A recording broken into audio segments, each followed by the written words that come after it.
যাতে এলাকার ছেলেরা এলাকা থেকেই তারা তাদের কর্মসংস্থানের ব্যবস্থা করতে পারে। প্রিয় ভাই বোনেরা, এখন প্রিয় ভাই বোনেরা,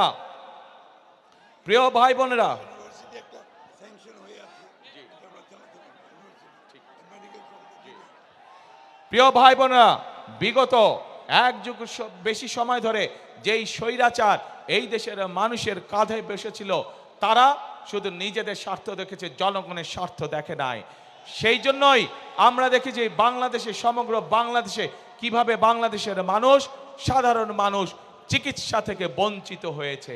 প্রিয় ভাই বোনেরা, আমরা বাংলাদেশের মানুষের কাছে গ্রামে গ্রামে বিশেষ করে মা বোনদের জন্য এবং শিশুদের জন্য চিকিৎসা ব্যবস্থা নিশ্চিত করতে চাই, এবং সে কারণেই আমরা সিদ্ধান্ত গ্রহণ করেছি যে ইনশাআল্লাহ বিএনপি আপনাদের ভোটে আল্লাহর রহমতে সরকার গঠন করলে আমরা হেলথ কেয়ারার নিযুক্ত করব, যাদের দায়িত্ব হবে গ্রামে গ্রামে গিয়ে মা বোনদের এবং শিশুদেরকে ঘরে বসে চিকিৎসা সুবিধা প্রদান করা, এবং একই সাথে এই এলাকার মানুষ যাতে আরো ভালো চিকিৎসা পায়, সেই জন্য মেডিকেল কলেজের যে দাবিটি আছে ইনশাআল্লাহ সেটিও আমরা বাস্তবায়ন করব। প্রিয় ভাই বোনেরা, এই এলাকার মানুষ যাতে উচ্চ শিক্ষায় শিক্ষিত হতে পারে এবং নিজেকে গড়ে তুলতে পারে, তার জন্য পাবলিক ইউনিভার্সিটির একটি বিষয় আছে, সেই বিষয়টিকে ইনশাআল্লাহ আমরা দেখব। কিন্তু প্রিয় ভাই বোনেরা, এখন যেই আসল কাজটি, সেই কাজটি হচ্ছে এই যে আপনাদের সামনে কথাগুলো আমি তুলে ধরলাম, এই কাজগুলো যদি আমাদেরকে সম্পন্ন করতে হয় তাহলে আমাদের একার পক্ষে করা সম্ভব না।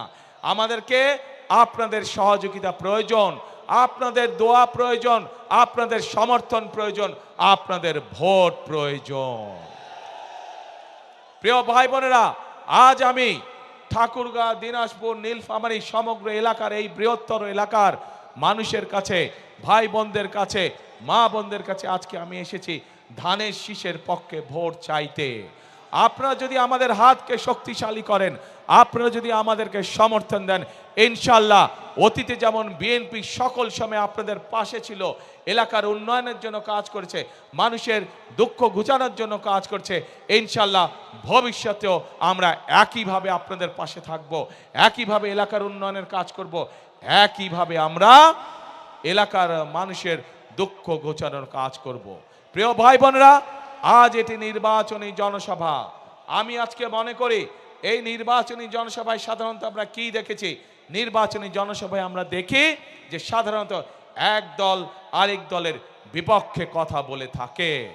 কিন্তু আজ যদি আমি অন্য কোনো দলের বিপক্ষে কথা বলে থাকি, তাহলে জনগণের কি তাতে কোনো লাভ হবে? জনগণের লাভ হবে না। জনগণের জানতে চায় যে জনগণ যে আমাদেরকে ভোট দিবে, আমরা জনগণের জন্য কি করব, এলাকার জন্য কি করব, এলাকার মানুষের জন্য আমরা কি করব। সেই জন্যই আজকে আপনাদের সামনে আমরা আমাদের দলের যে পরিকল্পনা, সেই পরিকল্পনাগুলো আমরা আপনাদের সামনে তুলে ধরেছি, এবং এই পরিকল্পনা তুলে ধরার মাধ্যমেই যেই কাজগুলো করব, সেই কাজগুলো করার মাধ্যমে আজ আপনাদের সমর্থন আমরা প্রত্যাশা করছি, আপনাদের সমর্থন আমরা আশা করছি। প্রিয় ভাই বোনেরা, এই দেশটি, বাংলাদেশটি হচ্ছে 20 কোটি মানুষের দেশ। আমরা সকল সময় একটি কথা বিশ্বাস করি, দেশনেত্রী বেগম খালেদা জিয়া এত নির্যাতনের পরেও উনি একটি কথাই বলতেন যে এই দেশই হচ্ছে তার প্রথম এবং তার শেষ ঠিকানা।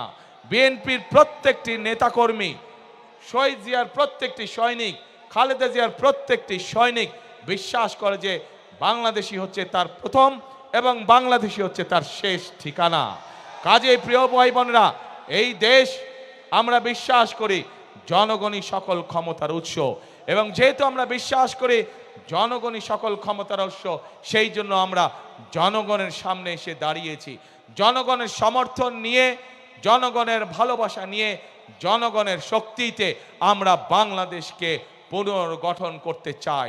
যেই বাংলাদেশে সাধারণ মানুষ, খেটে খাওয়া মানুষ নিরাপদে রাস্তায় চলাচল করতে পারবে, যেই বাংলাদেশে সাধারণ মানুষ নিরাপদে ব্যবসা বাণিজ্য চাকরি বাকরি করতে পারবে, যেই বাংলাদেশের শিশুরা, ভবিষ্যৎ প্রজন্মরা তাদের শিক্ষা ব্যবস্থা সুন্দরভাবে করতে পারবে, যাতে করে তারা মানুষ হয়ে গড়ে উঠতে পারে। যেই বাংলাদেশে তরুণ সমাজেরা, যুব সমাজের সদস্যরা তাদের লেখাপড়ার পরে কোনো না কোনো একটি কর্মসংস্থানের ব্যবস্থা করতে পারবে, তাদেরকে বেকার থাকতে হবে না। যেই বাংলাদেশে আমরা এমন একটি বাংলাদেশ চাই, যে বাংলাদেশে মানুষ অন্তত ন্যূনতম চিকিৎসা ব্যবস্থা থেকে, চিকিৎসা সুবিধা থেকে বঞ্চিত হবে না। প্রিয় ভাই বোনেরা, এইরকম যদি একটি বাংলাদেশ আমরা গড়ে তুলতে চাই, তাহলে আপনাদের প্রত্যেকটি মানুষের সহযোগিতা আমাদের প্রয়োজন, সমর্থন আমাদের প্রয়োজন। প্রিয় ভাই বোনেরা, আপনারা কি এরকম বাংলাদেশ গড়তে চান? কারা কারা এরকম বাংলাদেশ গড়তে চান? তাহলে প্রিয় ভাই বোনেরা, আমাদের কাজ একটি, কথা একটি, সেই কাজ এবং সেই কথা হলো করব কাজ। কি ভাই? করব কাজ, গড়ব দেশ, সবার আগে বাংলাদেশ। প্রিয় ভাই বোনেরা, আমরা আন্দোলন করেছি, আমরা 71 সালে যুদ্ধ করেছি, আমরা এই দেশকে স্বাধীন করেছি। 2024 সালে আমরা ছাত্র জনতার অভ্যুত্থান দিয়ে এই দেশের স্বাধীনতা রক্ষা করেছি। এখন আমাদেরকে দেশকে গঠন করতে হবে, এখন আমাদের এই দেশকে তৈরি করতে হবে, এই দেশের অর্থনীতিকে, এই দেশের গণতন্ত্রকে আমাদেরকে মজবুত করে গড়ে তুলতে হবে, যাতে এই দেশের মানুষের সামনে একটি নিরাপদ ভবিষ্যৎ তৈরি হতে পারে। প্রিয় ভাই বোনেরা, 71 সালে আমরা যখন যুদ্ধ করে দেশ স্বাধীন করেছিলাম, তখন আমরা দেখিনি কে মুসলমান, কে বৌদ্ধ, কে হিন্দু, কে খ্রিস্টান। আমরা 2024 সালের গণ অভ্যুত্থানের জন্য যখন রাজপথে সারা বাংলাদেশের মানুষ নেমে এসেছিল স্বৈরাচারের বিরুদ্ধে, আমরা দেখিনি কে মুসলমান, কে হিন্দু, কে বৌদ্ধ, কে খ্রিস্টান।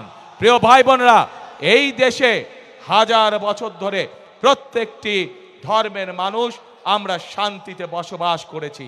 আগামী হাজার বছরেও আমরা চাই প্রত্যেকটি ধর্মের মানুষ শান্তিতে এই দেশে বসবাস করবে। যে যার যোগ্যতার ভিত্তিতে, যে যার মেধার ভিত্তিতে সামনের দিকে এগিয়ে যাবে, আর করা হবে না তাকে। প্রিয় ভাই বোনেরা, সেই জন্য আসুন সেই রকম একটি বাংলাদেশ যদি গড়ে তুলতে হয়, তাহলে বিএনপি ইনশাআল্লাহ আপনাদের পাশে আছে। সেই রকম একটি যদি বাংলাদেশ গড়ে তুলতে হয়, বিএনপিকে বাংলাদেশের জনগণ তাদের পাশে সকল সময় পাবে।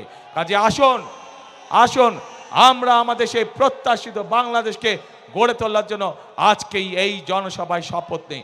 এই জনসভা হোক আমাদের সেই শপথের জনসভা, যেই জনসভায় আমরা শপথ নিব আমরা আগামী দিনে একটি নিরাপদ বাংলাদেশ গড়ে তুলব, যেই বাংলাদেশে সকল ধর্ম মতের মানুষ একসাথে কাজ করবে, একসাথে দেশকে আমরা গড়ে তুলব।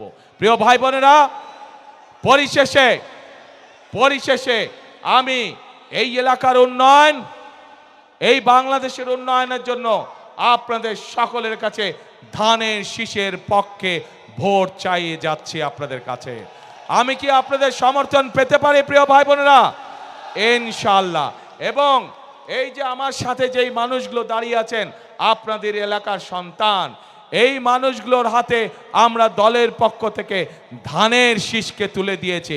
এই প্রত্যেকটি মানুষকে আপনারা 12 তারিখ পর্যন্ত দেখে রাখবেন। 12 তারিখে এরা নির্বাচিত হলে পরে তাদের দায়িত্ব হবে 24 ঘন্টা আপনাদেরকে দেখে রাখা, এই এলাকাকে দেখে রাখা, এই এলাকার মানুষকে দেখে রাখা। আমি কি এই মানুষগুলোকে আপনাদের হাতে দিয়ে যেতে পারি? ইনশাআল্লাহ। প্রিয় ভাই বোনেরা,